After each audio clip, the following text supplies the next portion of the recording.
Welcome back to the Sports Mag Zone. We're turning our attention now to the sport of kings. The Epsom Racing Carnival got underway today with the running of the second oldest of the British classic races. The Oaks trainer Aidan O'Brien's Tuesday turned back the challenge of 6-4 favourite Emily Upjohn in a head-bobbing finish. Here's how that went. The Kazoo Oaks, a mile and a half. The runners are poised to leave the starting stalls. They're a bit restless, and away we go. They're off with the Oaks, and a bad beginning for Emily Upjohn. She got squeezed and took a stumble and is last to the field. Frankie Dettori's just cast a glance down as well. So drama at the start as Emily Upjohn severely inconvenienced and just knuckled leaving the stalls. Meanwhile, out in the lead, Thoughts of June the Grey, in company with the Moonlight, are the first two to show as they try and cut off the corner. Tranquil Lady races in third. Moon de Vega is in fourth. Red and white colours of Rogue Millennium settles in fifth. Concert Hall, Nashwa in the green colours, just a little bit keen. Then Tuesday, towards the back is the Algarve, and after that slow start, Emily Upjohn is in touch with the rest of the field, but is towards the back of it as they've just about now completed the climb, and they're making their way now down towards the 9 furlong point. So out in the lead, Thoughts of June for Wayne Lawden, it is who leads the Oaks early on.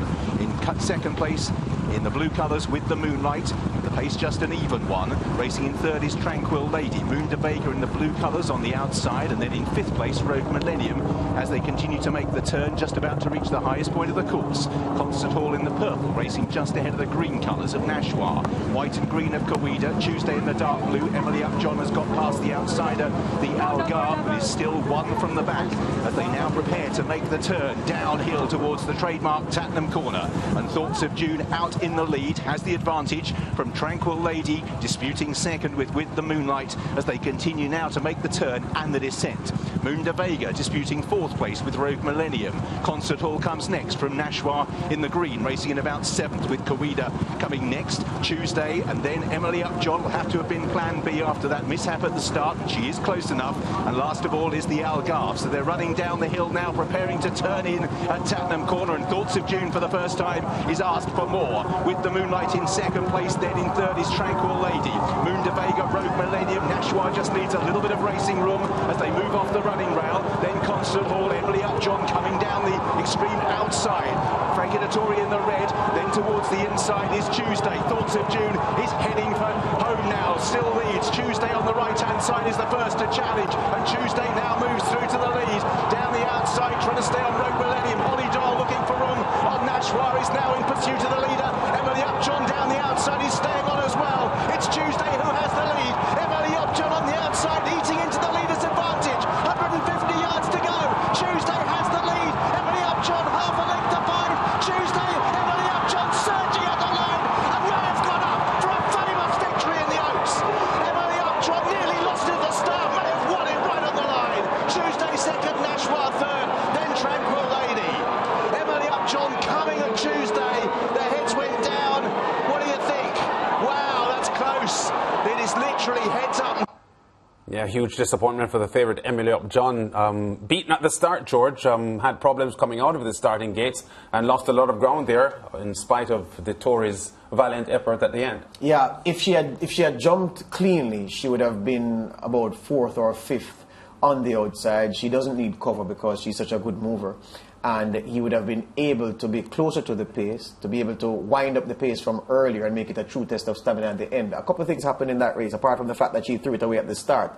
Because he was so far away from the front end, the leader settled into a rather slow pace. Richard Hoyles, the commentator, said it was even before they came into Tatnam corner, but I thought it was a touch below even. It was slow. So because it was so slow, it was almost a bunched up thing and a dead sprint in the final 2.5 furlongs. If a quicker pace, if she had been stalking that pace, the pace would have been quicker at a point because she would have ranged upon the leader. The leader would have had to increase the pace to keep the lead. That would have made the pace quicker. It would have made it into a true test of stamina late in the contest, and then her superior stamina would have won out, although Tuesday is also bred to get a distance of ground. But very disappointing for Frankie. On the other hand, very good for Ryan Moore and Aidan O'Brien, a 41st classic victory. This is what happened at the start, and if there's another replay, there may be not, it to show how she actually jumped out the gate, and he was lucky to keep his seat in the saddle because he could have fallen based on what she did. Yeah, he had to lean back and vastly experienced rebalance himself. Yeah, he kept his seat. And you heard the commentator mention at this point that Victoria had looked down. What he did was to see if she had flown her 2 front shoes, because of course if that had happened, he'd have had to pull her up because she'd have been unbalanced with 2 back shoes and no front shoes to go along on the undulating course surface of the Epsom Downs course. But very unfortunate for her, very good for O'Brien and more. 41 classic victories, a British record. Steve Cawthon was on Analysis Lance, and he said, look at that, yeah. He said that 30 years ago, Aidan O'Brien wasn't training. So Aidan O'Brien's 41 British classics have come in 30 years. That's insane. Yeah. You gave Mariah a bit of a scare this morning, George, based on an outburst that you delivered in the zone room when your horse lost. Yeah, what did you hear, Mariah? That's the funny thing. I had my AirPods on, right? But when I looked up, he literally kicked the table, the garbage can table. Actually, my toe is still hurting. Yeah, and I didn't know what I was kicking. I just kicked something. If you had steaks, the garbage can is plastic, isn't it, George? Yes. So why would that hurt your toe? Your toes are soft. Is it that you're No, it was a hell of a kick, Lance. No, that's to tell you, because I had my AirPods on and I couldn't. It was a hell of a kick because I just knew. Look, if she had jumped at the field and taken her position as I suggested, she would have won. She would have won by 3 lengths. Yeah. She would have won by 3 lengths. I don't think we can dispute that. Anyhow, the Epsom Racing festivities will continue on Saturday. All this, of course, on Sportsmax. It was this morning, and it will be in the morning on Saturday as well. The running of the Derby, the most prestigious race on the British calendar. And here is the field that is set up for this event. The one-horse changing of the guard, Aidan O'Brien looking for another classic success. Desert Crown comes from the barn of trainer Sir Michael Stout, and this is the favourite going in, and having won the Dante Stakes. Sir Michael Stout has won 5 derbies before. The last one, Workforce, in 2010, so he has won the Derby in 12 Ryan years. Moore's first Derby winner. Yes, that's right. El Habib, Glory Days, Grand Alliance, Hu Yamal, Masikela, Nahani, that's the 8 horse. And there is the second page of the Starter Nation's Pride. Pisbadil, who is Frankie the Tourist mount, Royal Patroness, Sunny Liston, Star of India, Stone Age, Walk of Stars, Westover, and West Wind Blows. I think based on the forecast odds, George, the Tourist mount, Pisbadil, is the second favourite. Yeah, but ought not to be. Yeah. The favourite in the race, in the anti-post betting, and justifiable in terms of how the runners have trended coming into the race. Desert Crown, Sir Michael Stout's horse. So Desert Crown and Stone Age, I think, are better than the rest. Pisbadil won a race at Leopardstown, had the benefit of the inside draw for the whole way, so he saved ground, was headed in the stretch, but then fought back. You have to take seriously a horse who gets headed in a real run, a genuine run, a 1.25 mile race, and fights back to win. So that's where Pisbadil's support comes from. Of course, he's trained by Donegal O'Brien, the son of Aidan O'Brien, and ridden by the Tory, so he gets a lot of support there. But Stone Age won so impressively in his prep for the Derby in the hands of Ryan Moore. He looks as if he will stay forever, and he is very strong at the finish. But Desert Crown destroyed the rivals in the main trial stakes, the Dante, and that was only his second run. It's unbelievable for a horse only the second outing, still green, still inexperienced, to destroy rivals. He should be better now than he was for the Dante. If he runs sideways, he wins, but that's not how racing goes, because as we saw with Emily Upjohn today, anything can happen. Okay. And Aidan O'Brien has won 3 of the last 5 derbies, and he, as you said, won the Oaks earlier on today, so he's a pretty hot trainer to follow at the moment. But still with horse racing, this weekend we'll see the running of Jamaica's first 2 classics, the 1,000 and the 2,000 guineas at Caymanas Park. The 1,000 guineas has 8 starters, including the undefeated Atomica, the 4-horse. Dane Dawkins will be aboard for trainer Gary Sabrati. And there's also Golden Wattle, the champion 2-year-old last year. And Silent Mission is also in this field as well, along with Nepatari from the barn of champion trainer Anthony Nunes, who also, of course, trains Golden Wattle. Let's look at the coats and geldings now for the 2,000 guineas, which will be run on Sunday. Both of these events will be live on Sportsmax. This field has Blue Vinyl, who won the Kingston Stakes recently. KP Choice, Rum Puncher, Emperor of the Cats, who had won one of the major prep events earlier on, I think the Prince Consort Stakes. Brinks, No More Deals, the Citadel, Unruly Code, Power, Morimoto, Perfect Brew, and Yellowstone. Blue Vinyl is the favorite for this event. Perfect View, I think based on the morning line odds, is also being highly fancied. Joining us to preview the Guineas, announcer Robert Darby Jr. Robert, welcome to the Sportsmax Zone. Always great to have you on the show. Yes, thank you for having me, Lance. Thank you for having me, Sportsmax. Yeah, well, and big up to all the racing fans. Okay, well, George just mentioned it, that racing isn't run on paper, as is no sport that we cover. But I have to ask you, how far will Atomica win by on Saturday? I think he might double that 11-length lead to 22. That's how far this horse can win. That's the ability this horse have. We spoke about her at the last occasion, me and Michael Kane, and we said that this was one of the few years where a filly can win the Derby. For sure. The filly definitely can win the Derby. She has the potential to beat the Colts. As you can see, she has destroyed Golden Wattle, who beat the best Colts we have as 2-year-olds. So that argues very, very well for Atomica. Well, so she's a lonely winner in this event. Yeah, that was the Portmore Stakes back last month. But we have had fillies winning the Derby and going on to win the Triple Crown. Al Safra did it, Simple Magic did it, and most recently She's a Man-Eater did it. So if Atomica is able to win the Guineas, go on to win the St. Leger and the Derby, it wouldn't be unprecedented, would it? No, definitely not. You know, strangely enough, in America, most of the fillies are just kept in fillies race. But in Jamaica, once you have a filly that is good enough to run, they can run, they always do extremely well. So it's a big difference between the US and England compared to Jamaica. Once you have a good filly here, you will have a good chance of winning the Derby with her.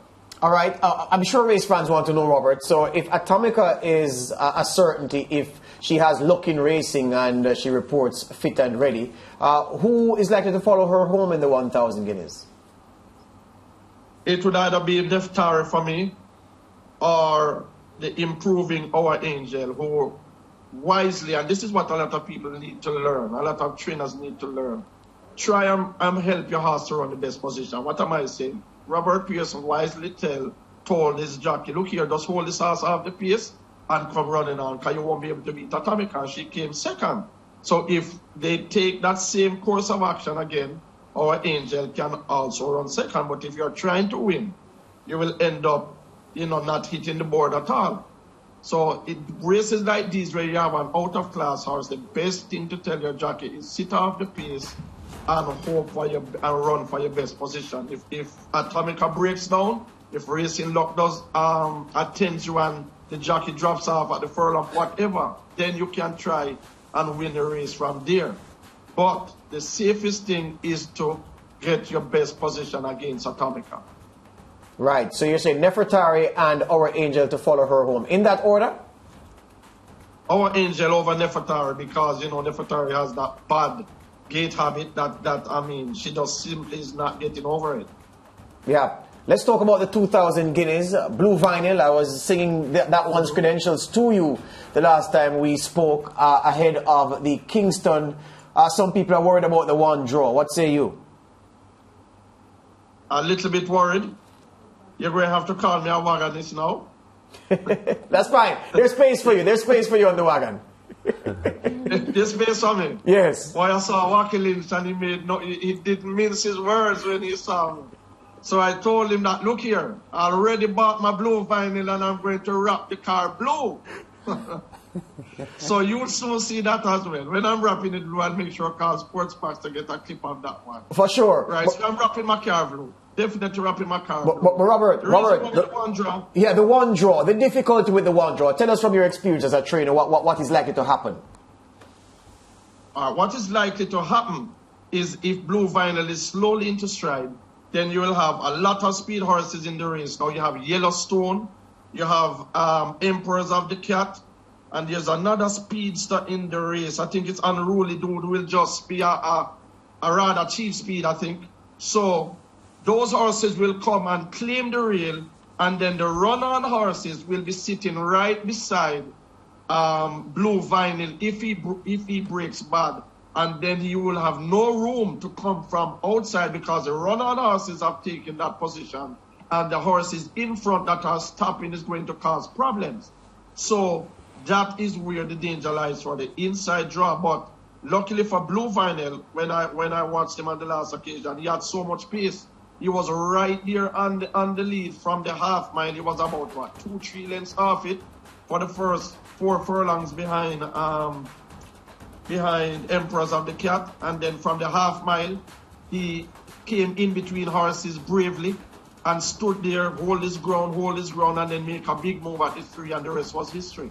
So this one draw should not affect Blue Vinyl, providing he gets a clean break. So your instructions to your young jockey Radish Roman would be: if he gets a sharp break, you let him go and get what? Get 1-2 positions off the rail and hold that position. What do you tell him to do? Well, if I was training this horse, I would tell him, get a good break. You have to get a good break. Get a good break. Relax him early because he has natural speed. So you don't want to burn out this horse. He has natural speed, as we see in the last race. So you get a good break and you drop your hands. You look on the outside if there's anybody cheap speed, Unruly Dude, Yellowstone, those type of horses coming. You let them go past you and you sit on that rail 2 lengths off the lead. Watch where Emperor of the Cat is. If Emperors of the Cat is falling for the trap and goes with Unruly Dude and Yellowstone, you're sitting 4th by 3 lengths off it, just like you did the last time, and then you take it up from the 3 once again. I wouldn't change the tactics if the race pans out how we expect it to, with Yellowstone, Unruly Dude, and Emperor of the Cat going at it from the gate. And quickly, who will follow Blue Vinyl home? The other 2? I think Emperor of the Cat will hold on for the 2nd spot because he had top weight on the last occasion and ran a brave race. But the jockey here now, Bebito Harvey, is back in the saddle, so he should get a better ride. He was a bit hastily ridden by Andre Martin getting his first ride off this one. So Bebito Harvey should give this one a more patient ride, and he should hold on for second, seeing that everybody is sitting level with him now at 57 kilograms. Azan horse will probably set off, probably even just the second favorite, Perfect Brew, but I'm not so sure if he's really a minor. I think he's a 7 furlong horse at best, but he can use his class and be a definite danger in this event. But I'm not so sure he does stay out a mile outright. Hear you on that. Thank you very much, Robert. We'll see you at the track on Saturday and Sunday. And I'll be wrapping my car blue. There you go. All right, Blue Car Man, Robert Darby Jr. We'll take a break here on the Sportsman Zone. Back with more after these.